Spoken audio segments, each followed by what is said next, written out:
دادو سے ہیں الیاس صاحب، پوچھ رہے ہیں ہم ہر نماز میں سورہ فاتحہ پڑھتے ہیں، میرے دوست نے بتایا کہ یہ سورہ شفا کے لیے بھی پڑھی جا سکتی ہے، کیا یہ حقیقت ہے؟ میں تو صرف سورہ فلق، سورہ ناس اور آیت الکرسی کو ہی شفا سمجھتی ہوں، رہنمائی فرمائے۔ شاید اس لیے بھی مطلب ایک تاثر ہے نا کہ یہ تو نام ہی سورہ فاتحہ ہے، تو بھائی اس شفا کا شاید براہ راست تعلق نہ ہو، جب کوئی اس دنیا کا چلا جائے تو فاتحہ پڑھ دو اس پہ، یہ کانسیپٹ یہ ہے کچھ جگہوں بسم پہ۔ اللہ الرحمن الرحیم، اللہم آواز تھوڑی صلی سی علی کہ بڑھا سکیں۔ سیدنا و مولانا محمد وعلی آلہ و اصحابہ وبارک وسلم۔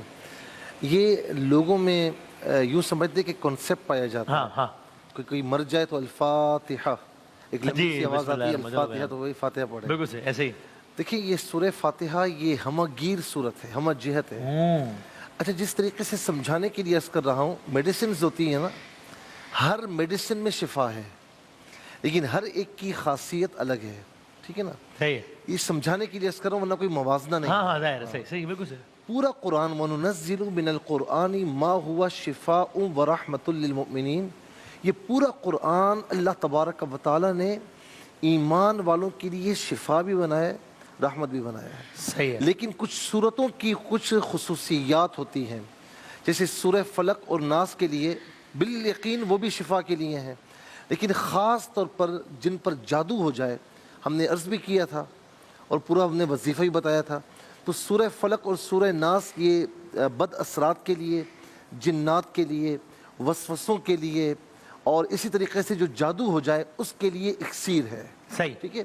اچھا اسی طریقے سے آیت الکرسی ہے، بالیقین اس میں شفا ہے، لیکن آیت الکرسی خاص طور پر حفاظت کے لیے ہے۔ ہاں صحیح ہے، صحیح اب صحیح۔ یہاں پر ہم آ جائیں سورہ فاتحہ، اچھا اس کے نام ہی اتنے ہیں، یعنی جتنی اس سورت کے نام ہے اتنی کسی سورت کے نام نہیں ہیں۔ اچھا اچھا اچھا یعنی تقریباً 10 سے زیادہ نام ہیں، 14 یا 15 نام ہیں۔ اچھا، جی اس کو سورہ شفا بھی کہتے ہیں، سورہ کنز بھی کہتے ہیں، سورہ فاتحۃ الکتاب بھی کہتے ہیں، سورہ دعا بھی کہتے ہیں، ٹھیک ہے نا؟ بہت سے نام ہیں، کیونکہ پورے قرآن کا جو مضمون ہے نا، پورے قرآن کے مضامین سورہ فاتحہ میں موجود ہیں۔ اچھا جی تو اسی لیے یہ بالیقین حفاظت کے لیے بھی ہے، بالیقین جادو کے لیے بھی ہے، لیکن بالخصوص یہ شفا کے لیے ہے۔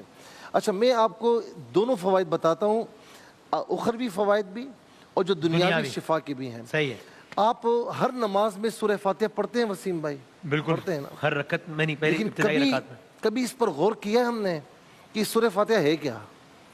جب ہم نمازی کہتا ہے نا الحمدللہ رب العالمین، کیونکہ نمازی نے جیسے ہی تکبیر تحریمہ باندھی اس کا تعلق اللہ سے جڑ گیا، اب درمیان میں کوئی بھی نہیں ہے، وہ کہتا ہے الحمدللہ رب العالمین، تو اللہ رب العالمین فرشتوں سے فرماتا ہے کہ دیکھو تو صحیح میرا بندہ میری حمد کر رہا ہے، اور الرحمن الرحیم فرماتا ہے دیکھو میرا بندہ مجھے رحمان الرحیم کے گھر پکار رہا ہے، مالک یوم الدین دیکھو میرے بندے نے مجھے سونپ دیا، ایاک نعبد و ایاک نستعین تک جب پہنچتا ہے نا تو اللہ رب العالمین فرشتوں سے فرماتا ہے کہ فرشتوں میرا بندہ جو مانگے اس کے سوال کو پورا کر دو۔ واہ واہ واہ سبحان اللہ، یہ وہ نیگوسیشن ہے جو اللہ تعالیٰ اور فرشتوں کے درمیان ہو رہی ہے، واہ واہ اور نمازی اس کی برکتیں لوٹ رہا ہے۔ سبحان اب آ جائیے شفا پر، صحابہ کی ایک جماعت کہیں سیر کے لیے گئی، باقاعدہ حدیث پاک میں ہے اور بالکل صحیح حدیث ہے، ٹھیک، تو وہاں پر کسی سردار کی بیٹی کو کچھ بیماری نے آ لیا،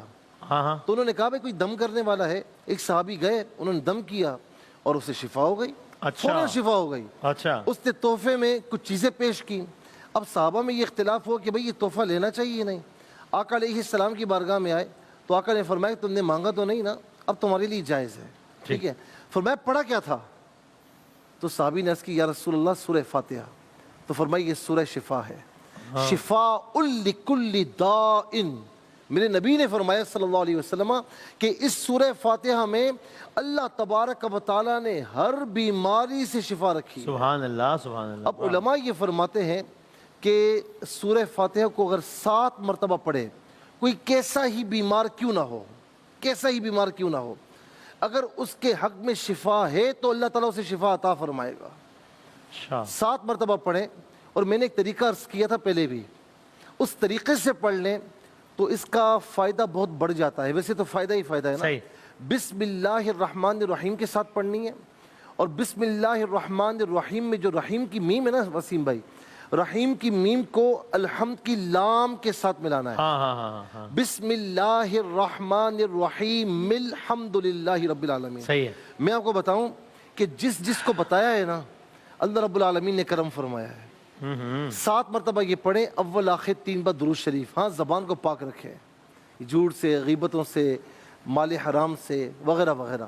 صحیح ہے۔ پڑھیں گے نا انشاءاللہ 7 مرتبہ اس طرح پڑھیں، بسم اللہ کے ساتھ ملا کر اول آخر 3 بار درود شریف پڑھ کے اپنے اوپر دم کریں، اور 1 گلاس پانی پر، یہ جتنا پانی آپ پی سکتے ہیں صحیح ہے۔ آپ اس پر دم کر کے اس پانی کو پی لیں۔ اللہ تبارک و تعالیٰ، اور پیتے رہیں انشاءاللہ، روزانہ 1 مرتبہ یہ عمل کر لیں، پانی پئیں صحیح ہے۔ انشاءاللہ۔ جب تک شفا نہیں ہوتی کیجئے، اللہ رب العالمین چند دنوں میں آپ کو شفا عطا فرمائے گا۔ سبحان اور اللہ۔ دوسرا یہ کہ وکیل، یہ اللہ تعالیٰ کا صفاتی نام ہے، کارساز، کام بنانے والا، یا وکیلو، اس کی کثرت رکھیں۔ صحیح ہے۔ اللہ رب العالمین انشاءاللہ آپ کے سارے کام بنائے گا، آپ کو بیماریوں سے شفا بھی عطا فرمائے گا۔